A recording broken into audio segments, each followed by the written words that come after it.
Love marriage और arrange marriage वाली बहू की दिवाली ड्रेस। रूपल जिसकी लव मैरिज हुई थी वो आज ससुराल में सूट पहनकर अच्छे से तैयार होकर नीचे आती है और आशा अपनी बहू को देखकर, हाय दैया, इस लड़की के जरा कपड़े तो देखो। बेटा, तूने कहा था कि तेरी बीवी घूंघट नहीं करेगी, मैंने इसे घूंघट नहीं करने दिया। फिर तूने बोला कि ये अपने हिसाब से साड़ी पहनेगी, मैंने इसे वो भी पहनने दिया। पर आज देख, आज तो ये ऐसे मॉडर्न सूट पहन कर आ गई है। अब क्या घर की बहू ऐसे कपड़ों में घर से बाहर जाएगी? मैंने इसे उंगली क्या पकड़ाई, ये तो पूरा हाथ पकड़ कर बैठ गई। माँ, रूपल ने सूट ही तो पहना है और सूट में खराबी क्या है? मेरे हिसाब से साड़ी से अच्छा है सूट। हाँ बेटा, तुझे कोई कमी क्यों दिखेगी?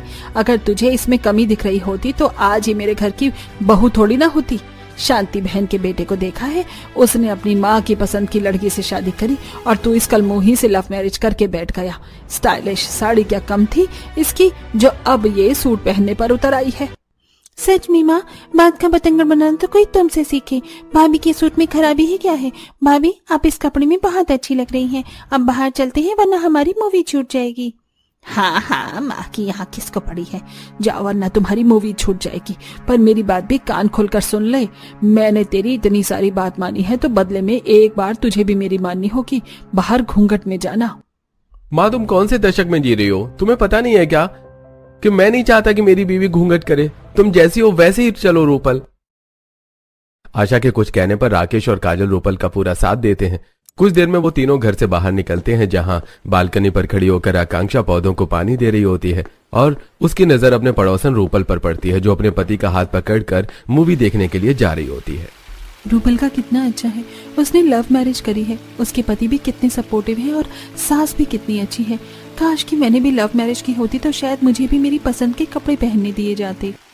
आकांक्षा पौधों को पानी देकर नीचे आ जाती है और उसकी सास अपनी बेटी को कपड़े के लिए सुना रही होती है।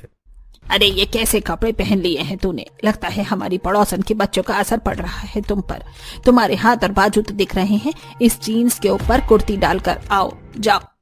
क्या माँ, तुम भी ना कितनी बुरी हो? अब कौन लड़की बहनजी बनकर रहती है? अच्छा, ढके हुए कपड़े पहने तो इंसान बहनजी बन जाता है? हमारे जमाने में हमने ऐसे कपड़े कभी देखे भी नहीं जैसे तुम पहनते हो। और मैं नहीं चाहती कि मेरे बच्चे मेरी पड़ोसन आशा के बच्चों की तरह हों। उसके बेटे ने तो लव मैरिज करी है, देख लेना जैसे उसके बेटी की चाल चलन है वो भी लव मैरिज ही करेगी। पर तुझे उसकी तरह बनने की जरूरत नहीं है। माँ जी तो अपनी बेटी को उसकी पसंद के कपड़े नहीं पहनने देती, फिर मैं तो बहू हूँ, मुझे क्या ही पहनने देंगी? आकांक्षा खड़ी खड़ी ये सब देखकर सोच ही रही होती है कि अचानक से उसके सिर का पल्लू सरक जाता है और शांति आकांक्षा को भी सुनाना शुरू कर देती है। बहू, तेरा ध्यान कहाँ है? अब क्या तुझे सर पर पल्लू भी नहीं रखा जाता?